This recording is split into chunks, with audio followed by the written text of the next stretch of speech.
Good afternoon, good morning, good evening, race fans, sim fans, RC fans, Racing 393. Now straight off, I'm going to apologise for the length of this video. This is part 1. Part 2 will follow very soon. This is my journey to Ipswich Stadium to watch the 2022 BRISCA Formula 1 World Championship Final. I've tried to keep it as more of an experience of those that have never gone, and perhaps those that don't live in the UK, you know, to sort of to understand the lengths that you have to go to sometimes to go and watch one of your pastimes, hobbies, interests, whatever it may be. That's without actually racing. So I have many years of experience of racing, from karting, stock cars. What else? Rally control cars. I used to belong to a club like many years ago, and that's been sort of my whole life basically. So anyway, so this is quite a long video. There's a little bit of racing at the end, but this is just my experience of turning up and, you know, having a wander around the pits. The journey there, the wander around the pits, showing you cars, the trailers, transporters. Also, I have sort of edited this part now.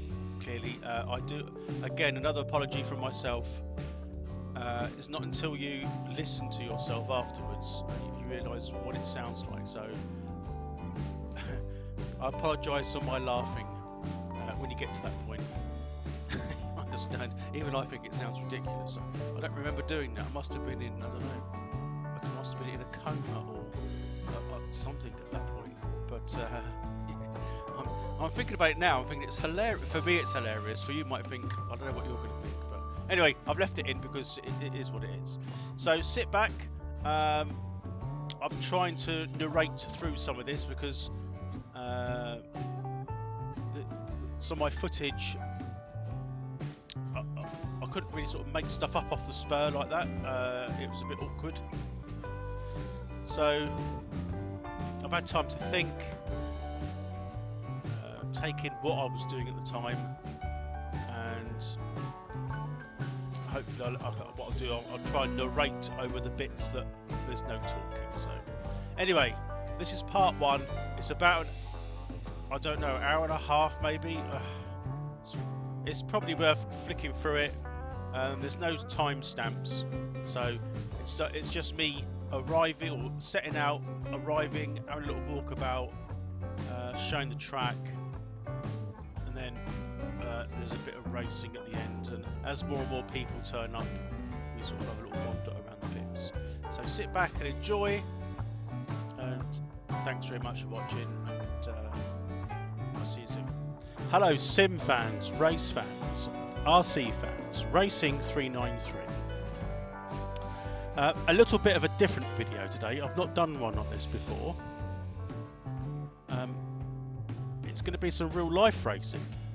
As you can see before you, those that know, this will need no further introduction. So BRISCA F1 stock car racing. Today is the 9th of September 2022, and this is the time when I start the recording. On the 10th of September, there will be a very big event in the stock car world in the UK, the BRISCA Formula 1 World Championship Final, held at Ipswich Stadium in Suffolk, and that's about a good 2 hours 20 minutes, 2 hours maybe from me. And I'm going to go up there tomorrow. I'm just going to go over a few bits and pieces just to fill you in, and hopefully the result will be I will be able to do a little bit of filming around the pits, and a little bit of the race, which will be shown after the event. It's not going to be the full race because I'm not going to drive 2 hours or whatever it is to go and sit behind a camera and miss most of it.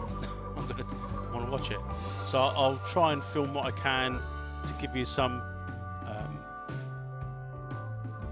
atmosphere, if you like. If you don't know what this is, especially for those of you that watch the video that were overseas,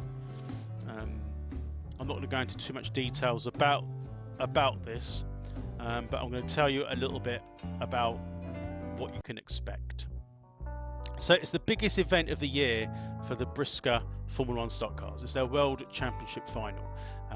It's held over, I want to say 25 laps, but it might not be that long.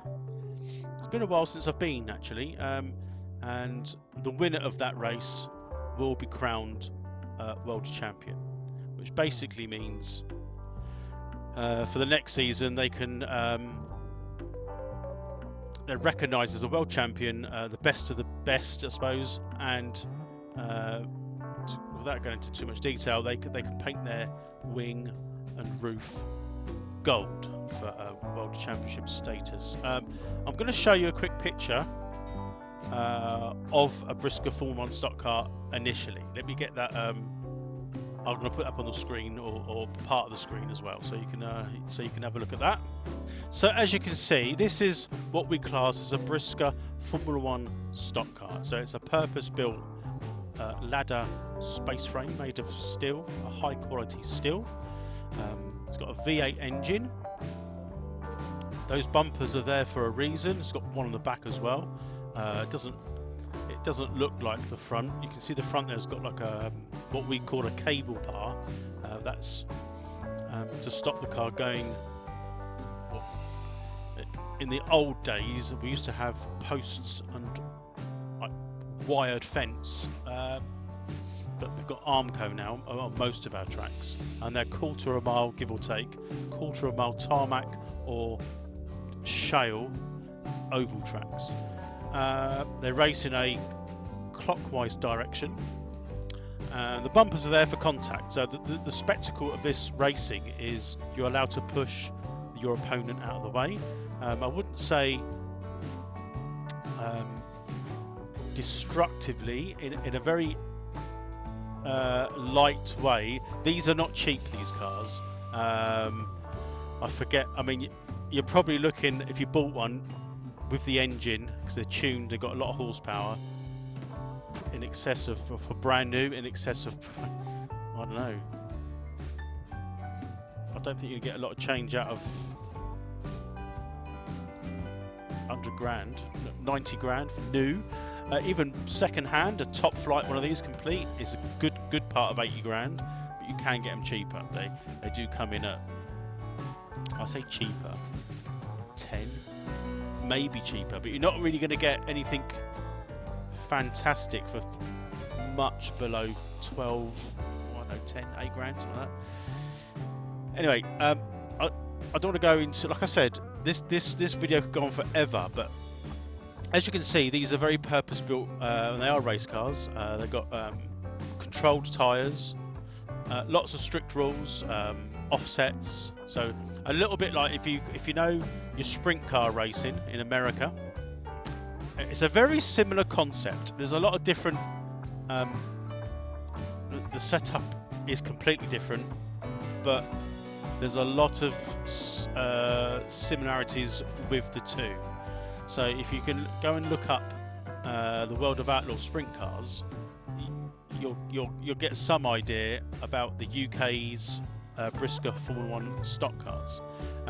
These are very close to my heart, actually. I was involved in oval racing for many years, racing for a different organisation, but racing a very similar car, but for the layman terms, it's a bit smaller, not as much power, but effectively the same style of racing. And going back to what I said, the winner of the world final tomorrow, that's on the 10th of September, they can paint their wing gold. The reason I say that, and it might not mean a lot to if you've not seen it, stock car racing is generally done in graded order. So it depends how good you are. If you're really good at what you do and you win, you get more points. It's a point system, and if the more points you get, the further back in the grid you start. Now they start in excess of anything from 25 to 30 cars in a race or heat. Guys at the front that are sort of what would be pole position, if you like, for the circuit racing fraternity. They paint their roofs white for novice. They haven't got many points, or they've just started. And then a certain amount of those points. So if you get, I don't know what it is in BRISCA actually. I know the top 20 start at the back, and as you can see, this is a car that would be in the top 20. I'm only guessing from my sort of Speedworth days, but top 20 had red roofs. So the top 20 point scorers would paint their roofs red, and then it'll be a segregation down. The next one down from red. I'll start from that way. So you've got red at the back, blue, yellow, white, and right at the back of the grid. You have things like, I'm not going to get pictures up here at the moment, but people that have won like some major championships, which would have been like the world finals, or world champion will start at the back. The British champion, who won the British Championship, I can't think of that is now in the BRISCA F1 because I've not watched it for a while. The European champion, I believe they do the English champion, I think, and then they've also got Scottish champion, and I'm sure I missed one, the points champion. Now they're all different coloured roofs for identification, very bold and bright. So the gold roof, world champion. You've got like the European champion, which is red and yellow checkered roof. British champion, which is the black and white checkered flag design. I think it. There's no point in mentioning names here, but I'm going to try and get some pictures and of the sort of the runners and riders tomorrow. I hope to do like a vlog of this. Where was I? Yeah, the English champion, which would be the St George's Cross. I believe they do that. I can't. Maybe they don't do that in BRISCA. The Scottish champion, which would be the Scottish flag. The points champion would be silver. And if you happen to have more than one championship over the year, then you're going to paint your roof in a sort of a mixture of these. It's a fairly big accolade to get these big major championships. They're very, very feisty, these races. Usually the races are over 16 laps, so the art is there to the guys at the back have got to really go for it to get through to the front of, a heat might have, I don't know, 20 cars, 25 maybe on a big meeting, but say about 20 cars. Excuse me. And over that meeting, the heats are sort of got points within themselves, and you qualify for the final. I think it's like the top. It's the top 10. So you get like 3 heats, 30, and then you get a consolation, which is everyone else. Like the top 2 go through, or something. It's something like that. It might be top 8. I don't know. It does vary from promotion to promotion, to be honest. Very loud, very quick, very expensive, and super spectacular. So this is going to be held, I say, at Ipswich Stadium. I'm just going to also show you a little bit of an advert of some. For those that follow BRISCA, you're going to be shocked here when I read some of this stuff out. But I'm going to put another picture up the best I can with the information that I want to show you. Let me just get that sorted for you. Okay, right, so, well, that didn't work. Capturing my desktop, for some reason, isn't working. So, you've got me and that logo again. So, to cut a long story short, this is being held at Ipswich Stadium in Suffolk, as I've said. It's a track of which I know very well.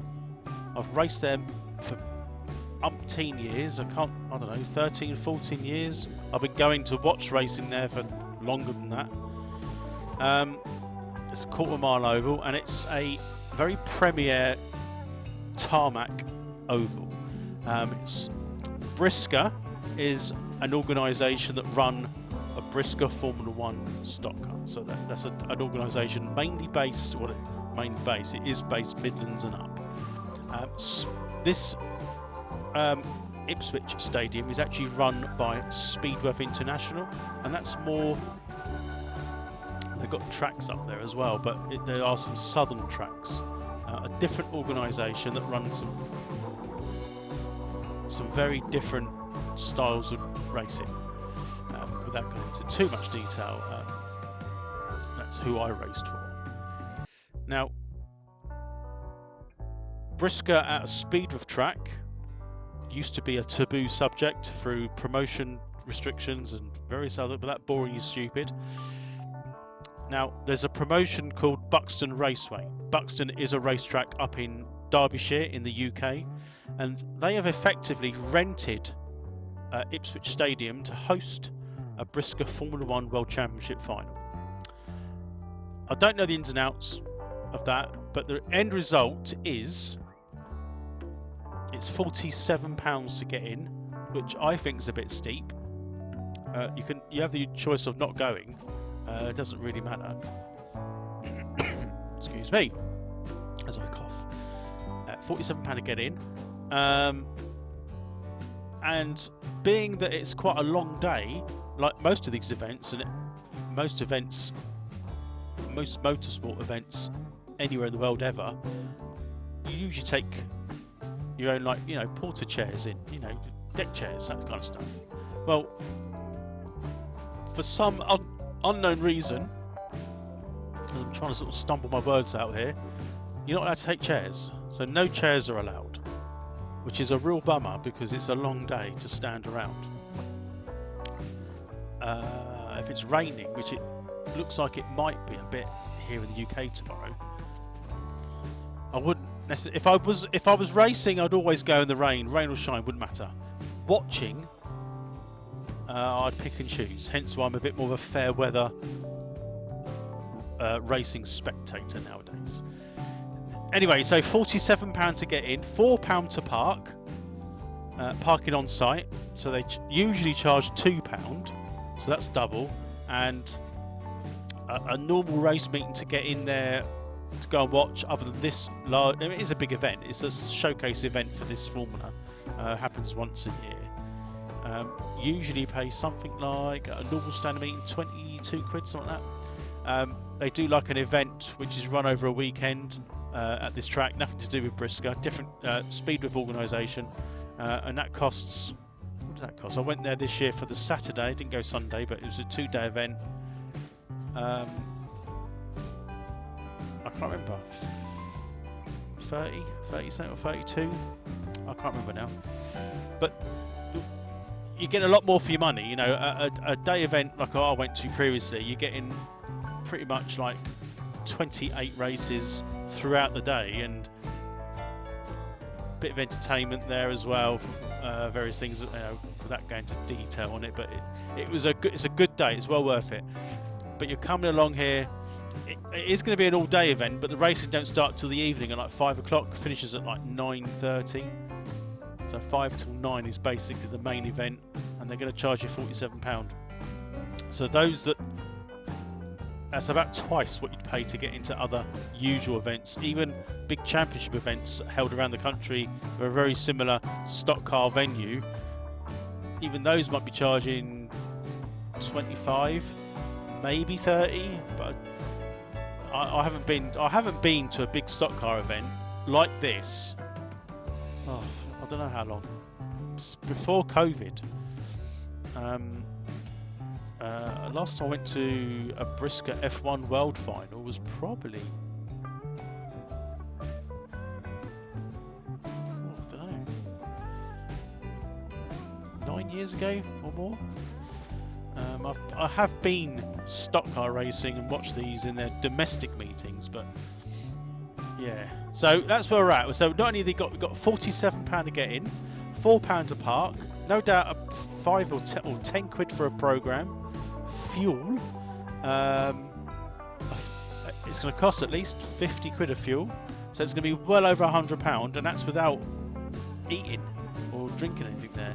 I usually take my own stuff, which I will. I'll take some refreshments myself, food and what have you, but it's certainly, and that's just me going, single me. What I mean is me on my own going in a car up there. Now, if you took a family, I'm not sure what kids will pay to get in, but certainly I'd say 2 adults. Well, there's, what's that, 80 quid? No more than that, isn't it? 47, 94. 2 kids if you had that. In fact, it was a typical, I mean, and your fuel, you add it all up, so what would that be? That'd be 94, parking, over £100, fuel, 50 quid. Assuming you have to travel, I mean, if you're local, it's different, do you know what I mean? So I'm just looking at from where I am. 2 kids, they've got to be half that each, so another adult price probably between 2 children. So 150.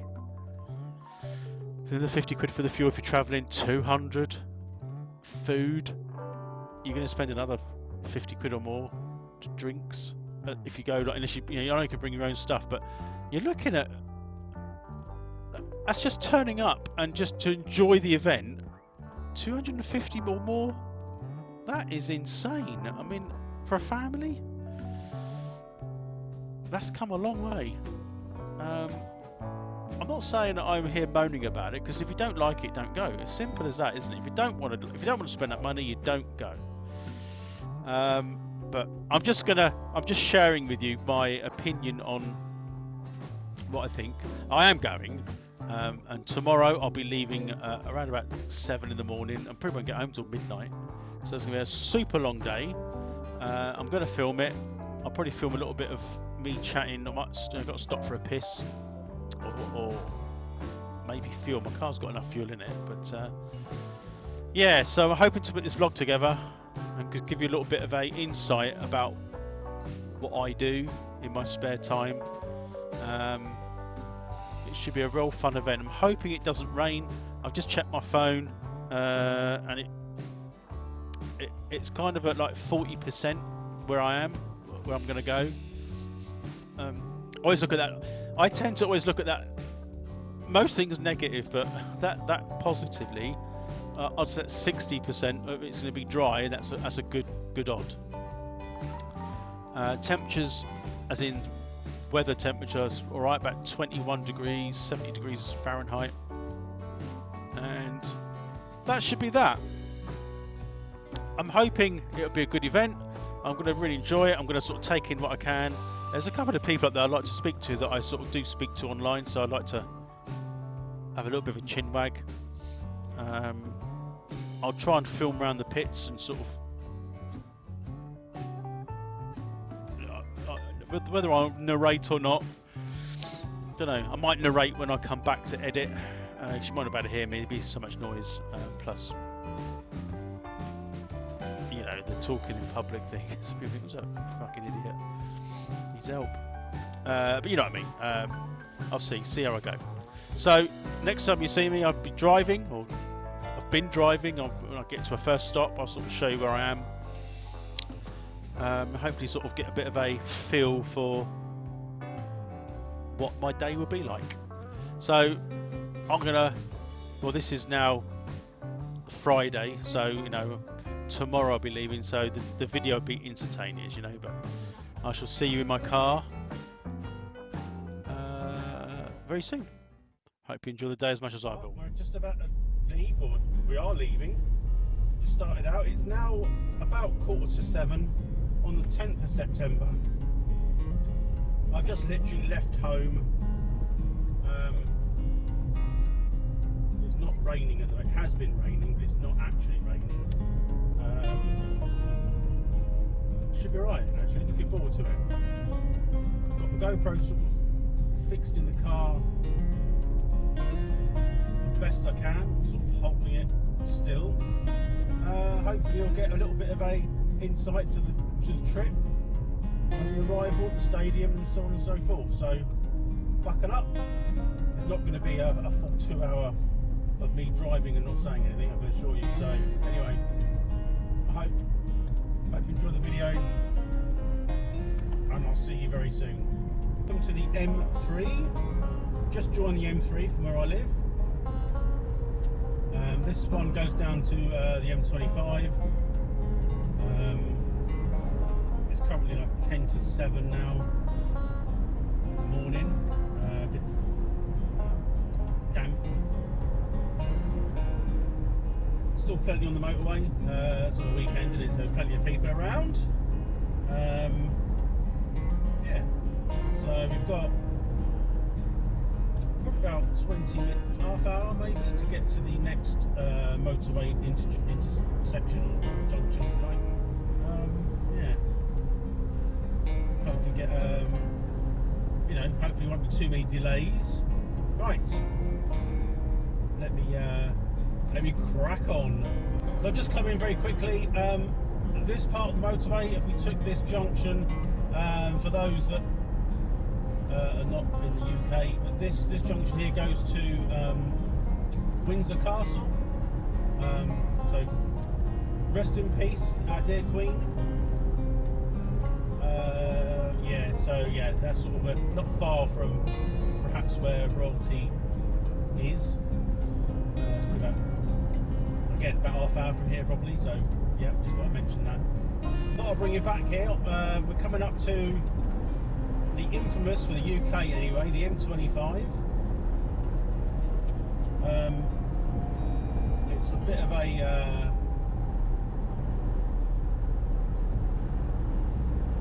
bit of a bullshit motorway, if I'm honest. It's always congested, and during the week it's an absolute nightmare.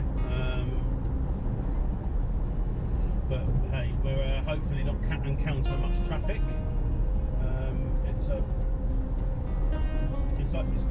the motorway. The M25 is the motorway that goes around London. It's got another name for it. You might know as the London Orbital. So you can go all the way around London via the motorway rather than going through the city. Probably takes about, I think, back in the day when it opened, they used to have there's like a record for getting around the M25 in the loop, a timed record. Yeah, I don't know if that still continues, but it was a thing back in the day. So you can see here we're just about to join, coming off the M3 onto the M25. This is a bit of a long one now. We've got to go all the way to junction 27 or 28, I can't remember. This is junction, I think junction 13, so we've got a bit of a run. I'll sit back and I'm going to enjoy my an hour or so on the M25. Lucky me, eh? I'll get you back soon. So a big shout out, just going past, not literally, but Wembley Stadium.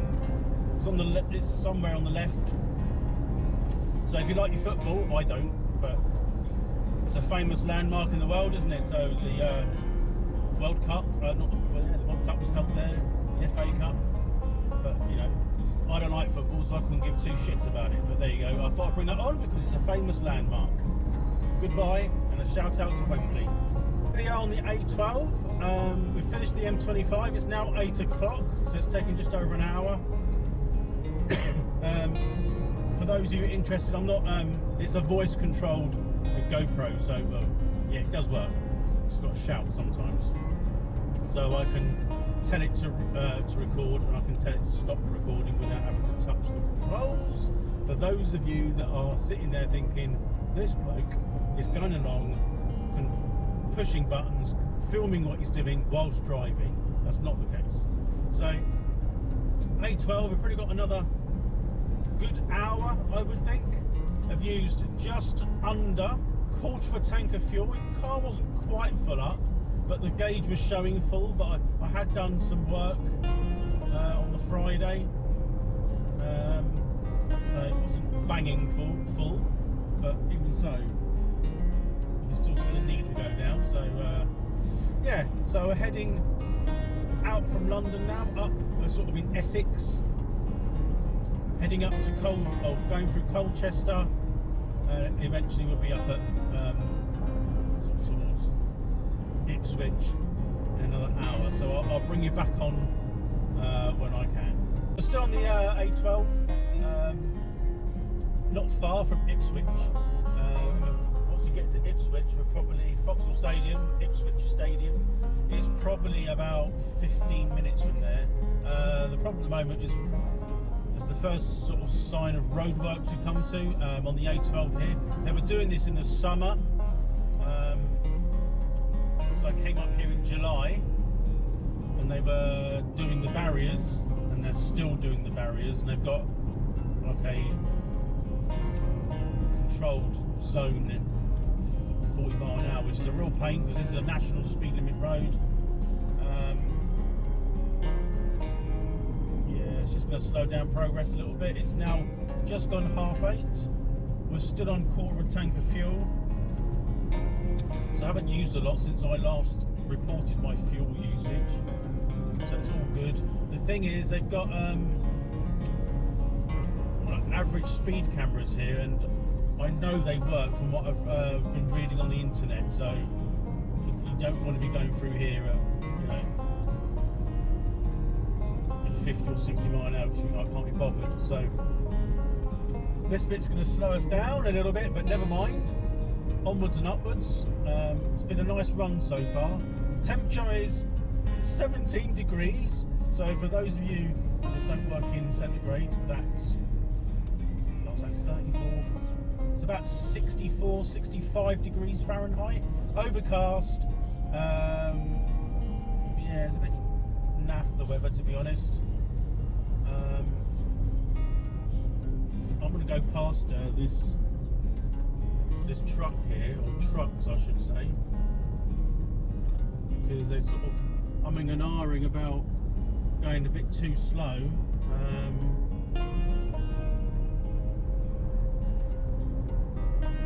Yeah. Anyway, I'll get you back when we've got through this this little bit here. So we're at the end of the A12, coming up to a roundabout. From the roundabout we're going to join the A14, and that will take us across the River Orwell and sort of out of the sort of the Ipswich town centre, if you like, as a head. And that's kind of like any town centre. It's a bit shit, I must admit. There's not a huge amount there. But we're going to go on to the A14.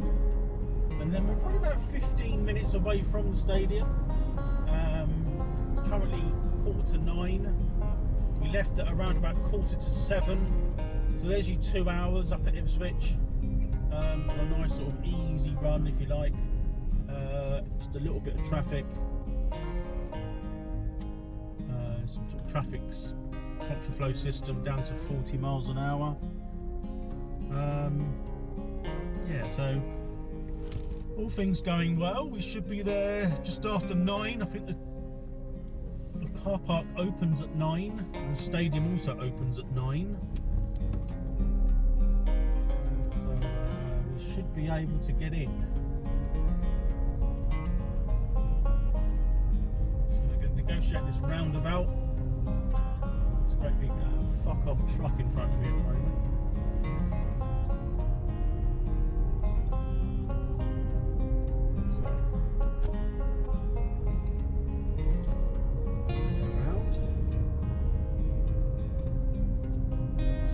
Lights.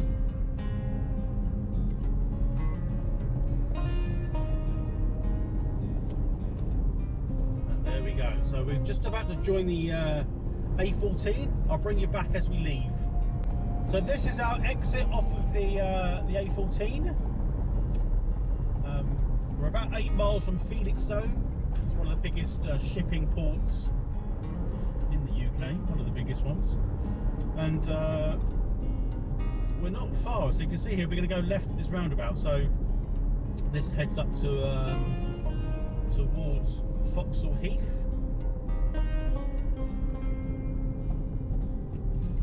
So this stadium has been part of the Speedway franchise, if you like, stock car racing.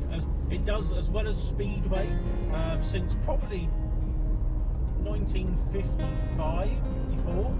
Stock car racing in the UK started in 1954 in New Cross in London, and lots of other tracks sprouted up during that time. this one's been here. This one may have been here a little bit longer because I think they did Speedway before they did stock car racing. They still do Speedway here, but back then it was the track was all dirt and shingle, whatever you want to call it. So it's come a long way. So it's one of Speedway's showcase stadiums, and we'll see that when we get there. Weather so far looks okay. It's still 16 degrees overcast. It's a bit grey. We are expecting a little bit of rain. Hoping it will stay dry for the racing. It's usually better when it's dry. Cars are nice and quick. It's going to be a bit of a lottery if it does rain, I must say. But yeah, so we're probably about 10 minutes from the stadium now.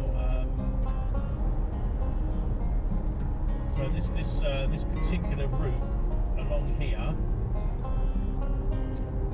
as far as the stock car fraternity are concerned, a lot of famous drivers over the years would have been using this route to come to the stadium. It's got quite a lot of historic value. This part here, this part of the world for us as stock car fans.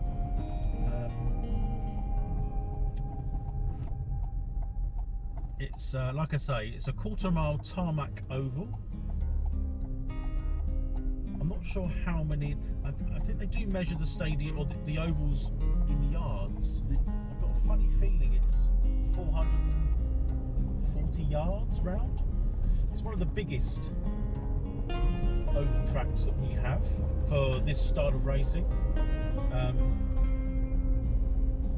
There are others which are slightly bigger. I think there's one up in the Midlands, Hednesford Raceway. That's a large banked oval. I say large, it's still a quarter of a mile. And these larger tracks, these larger tarmac ovals, generally favour non-contact racing because you've got room to overtake. So stock car racing doesn't necessarily generate banger racing. Banger racing is still part of the stock car racing, but it's a different discipline, if you like.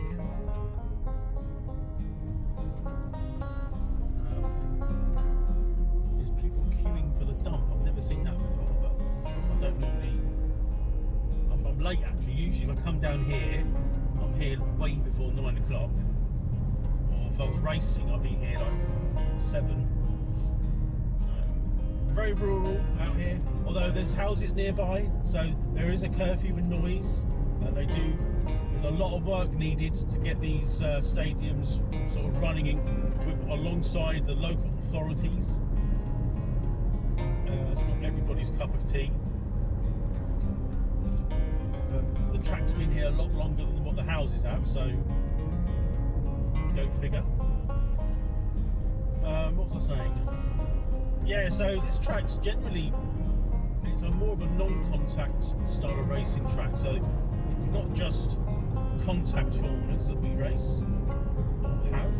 We do what we call hot rods, and there's very other disciplines, but anything with the word rod on the end of it generally means like a non-contact fast saloon. What we're going to watch today is the BRISCA Formula 1 stock cars in their World Championship final. It should be a very, very good meeting, I hope. It's got all the ingredients to be a classic, but well, you never know. Many a time I've gone to race meetings and expected big action and nothing's happened. So it's 9 o'clock, so 2.25 hours. A nice steady drive, totally relaxed. And we're just about to turn up, so hopefully we're going to get in the car park. I've got my wallet out ready to pay £4 to park. So it's just coming up here on the right hand side. I'll say to you now, welcome to everybody that's watching this to Ipswich Stadium in Suffolk. As you can see there, welcome to Ipswich. So there's lots of people here already, I think. So I'll carry on recording until I've got to where I'm parking.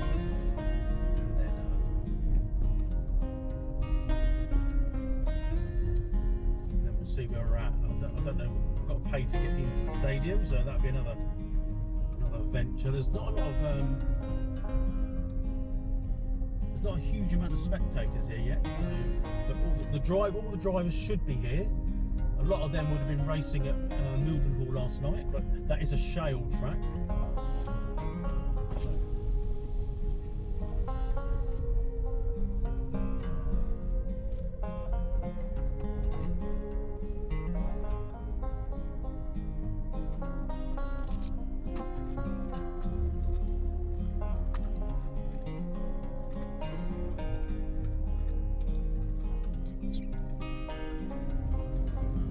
Morning, mate. You all right? How are you? I'm good, yeah, too. Good. £4 parking. Just £4. You said that like it meant nothing. Oh, well, you know. I wish. If it was going in my pocket, I might be all right with that. Unfortunately, it's not. Well, it is going in my pocket, but only for a short period. Yeah, unfortunately. Where should we? So head over there. You can head over there, rope on that front row if you like. Yeah, have a nice cup tonight. Lovely, thank you. Man, thank you. Cheers, bud.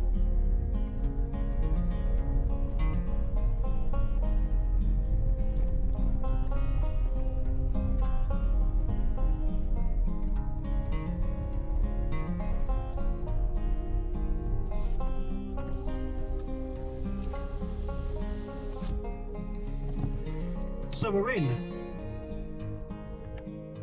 As you can see, there's not many people here at the moment. I like this when you get in nice and early. But you can see in front of you there the transporters that the guys use. Big coaches. The cars are sort of transported in the back. Right, so I'm going to sort of get myself sorted. I need the toilet. And then So here we are. I've just got into the stadium. I'm going to show you a quick sort of overview. It's quite a tidy looking stadium, quarter of a mile tarmac oval. Good facilities all round. Grandstands in the back there. This is a very popular standing or sitting area, if you like. It's kind of for these cars, we go anti-clockwise round. So this will be the first. That'll be turns 1 and turns 2. And the start line being on the left. And we just come into the pits. There's not many people here at the moment. The main people that have arrived, I think, are mainly the Dutch. They would have been staying overnight either here. I'm not sure whether they could camp here. I'm not sure. The local council can be quite funny over that. Or they would have been somewhere where they could, like a service station or something. And I just sort of came up to a couple of the cars here, and you can see the stagger in the rear of the car. You can see that with a guy there sort of pushing from that guy in the red. The sort of the stagger of the what would be the outside rear tyre, and also the stagger in the axle, where the axle's over to the, well, it's like say the axle's, the body's, the way it is, the body's more in to the inside of where the axle is. You sort of move it across on the panhard rod. But they go into these transporters and they get transported around. Not everyone has a transporter. Some have trailers, as you'll probably see, and many have more than one car if they come over with a few drivers, So there's not a lot of people here at the moment. The only cars that are here are really the Dutch from the Netherlands. They come over and they're going to do clearly the 3 meetings.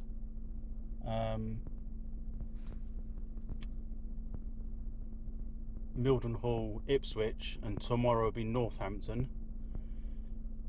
Mildenhall's a shell track, so is Northampton. And we're here today as a tarmac. So usually they will take 2 cars. You've got a shell car and a tarmac car. So yeah. But at the minute we've just got the Dutch. They're here nice and early, getting their cars ready. Yeah. We'll see. It's now 9:25. I've chatted to a few people, spectators. I don't know them, but stock car fans.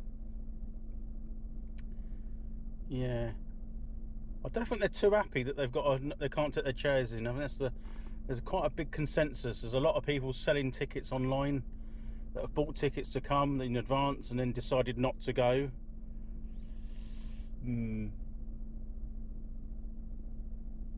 We'll have to see if people actually are true by their word. Anyway, I'm gonna chill out for a bit. I haven't got any. We can't get in yet, as in pay to get in. Can't get a program, so yeah, we'll see. We'll give it some chillaxing, and I'll be back soon. I'm going to charge this GoPro, because this GoPro 9 is absolutely fucking shit on battery power. I don't know what the hell's going on. Anyway, let's be back soon.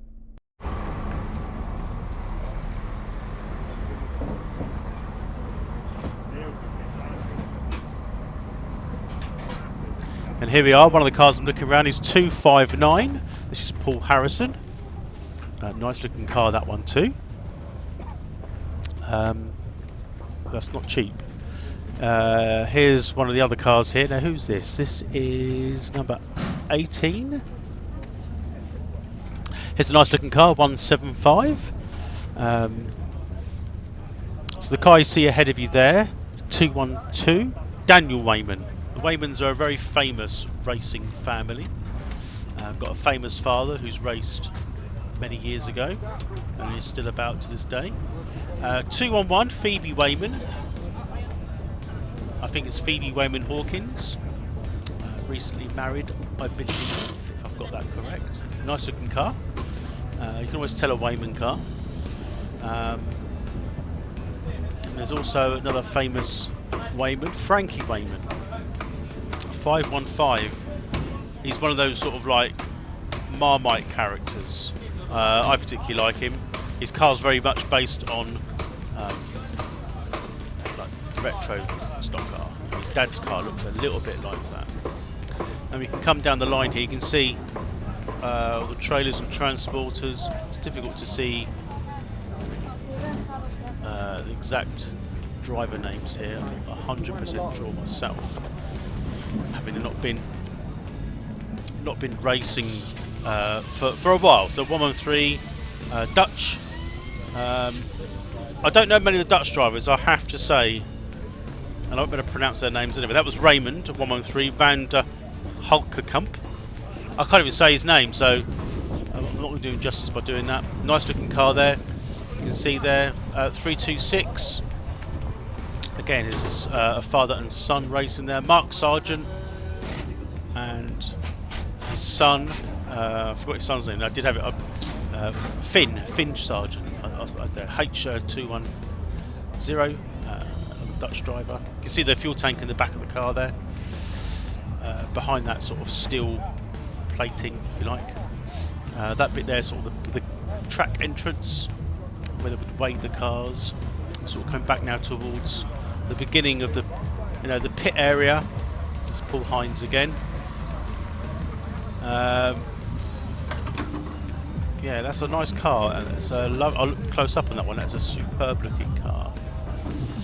Again, very similar style of cars, purpose built, steel chassis. You can hear the music pumping out now, so it just adds to the atmosphere here. People there just chilling, working, grinding. There's always stuff to be done to these cars. This is a typical like stock car environment here, I would say. You can see the cars are built in such a way that they do come apart relatively easy for repair, because they get a lot of abuse, I find. So here again is the track at the end. This is again another sort of look at the track from the this is like the turnstile end. This is where I was planning on standing, to be honest, but I changed my mind because I thought it would get rather busy. But we decided to go back into the pits because more and more cars had arrived. Some of these are non-qualifiers, if you like, but you can see there. This is the huge front bumper, and it's used as a bumper to remove the opposition. It's a bit like if you ever watch the New Zealand stock car scene.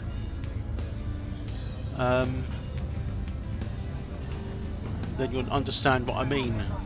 There's a car that features in this video. It's a lovely looking car, quite a famous and infamous father of that driver.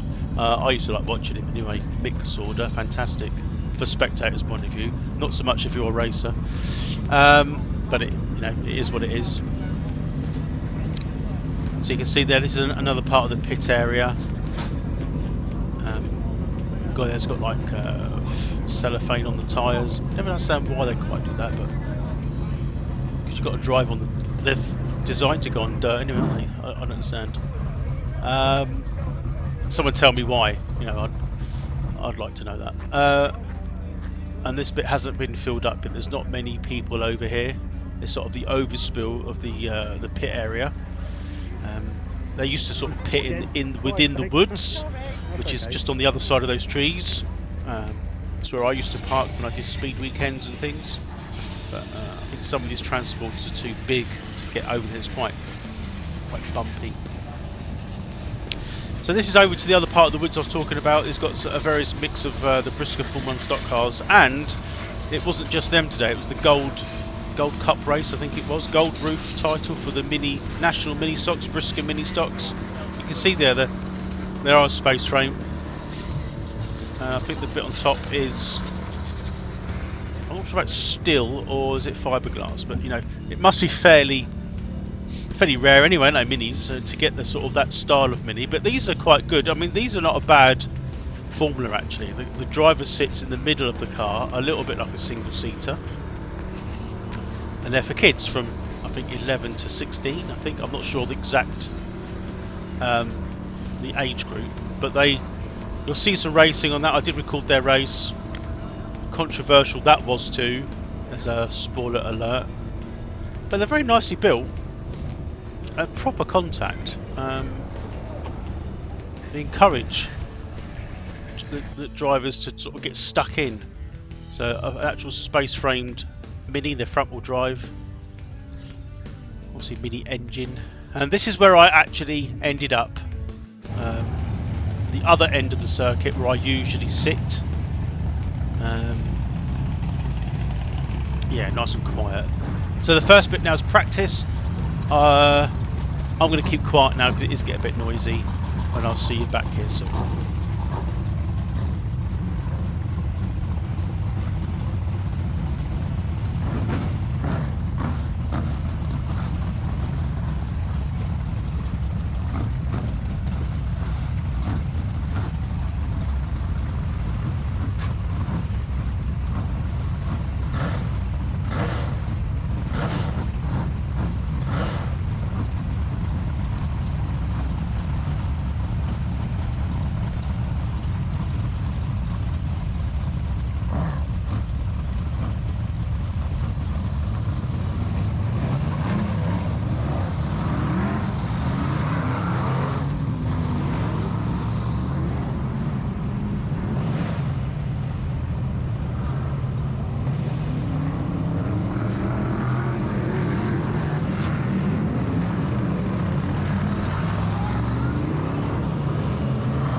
So back in the pits, Tom Harris, number 1, the reigning champion.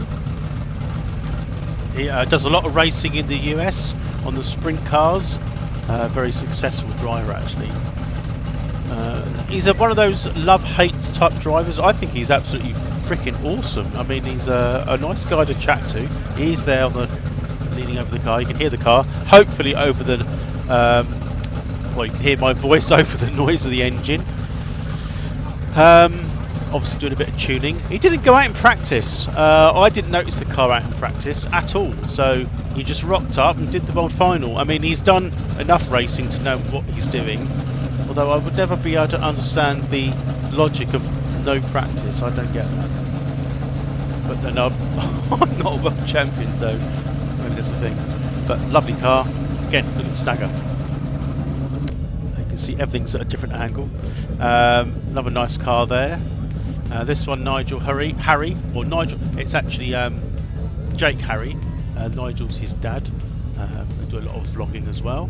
Nice looking car there. But I was actually looking at this one. This is one of my favourite drivers. He is old school. Crowd favourite, 53, John Lund. Now he's been around forever. He's done 33 world finals and he's won it 8 times. So he certainly knows what he's doing. He's had 223 meeting final wins. He's an actual crowd favourite. He's been around. He knows exactly what he's doing. But I mean, if he ever won a world final, the stadium would explode. They do that anyway, even when he's winning a final, like a normal race meeting. So back onto the racing. This is the first semi-final, and I'll let you just sit down and enjoy it.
So what I done was